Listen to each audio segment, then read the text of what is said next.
UPSC மிகப்பெரிய எட்ட முடியாத கணிலாம் கிடையாது. It's very simple. என்ன ஒரு ஃபார்முலா இருக்கும், அந்த ஃபார்முலாவை நம்ம ப்ராப்பராக ஃபாலோ பண்ணோம்னா கண்டிப்பாக யூபிஎஸ்சி நம்மளால கிளியர் பண்ண முடியும். சரிங்களா? ஸோ நான் 4th அட்டம்ப்ட்ல தான் யூபிஎஸ்சி கிளியர் பண்ணேன். 3rd அட்டம்ப்ட் வந்து ப்ளீம்ஸ் கிளியர் பண்ணி மெயின்ஸ் கிளியர் பண்ணி இன்டர்வியூ வரைக்கும் போனேன். பட் ஃபைனல் லிஸ்ட்டில் வந்து பேர் வரல. பட் 4th அட்டம்ப்ட் வந்து கிளியர் பண்ணி ஹோம் கேடர் ஐபிஎஸ். ஸோ பேசிக் என்னன்னு பார்த்தீங்கன்னா ஃபர்ஸ்ட் 2 அட்டம்ப்ட்ல நான் சிசெட்டில் வந்து ஃபெயில் ஆகிட்டேன்.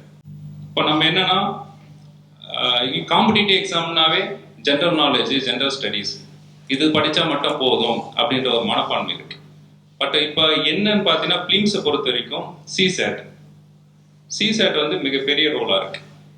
லாஸ்ட் இயர்ஸ்லாம் பார்த்தீங்கன்னா சிசெட்டோட இம்பாக்ட்னால தான் கட் ஆஃபே லெஸ் ஆயிடுச்சு. லாஸ்ட் இயர் கட் ஆஃப் எவ்வளோ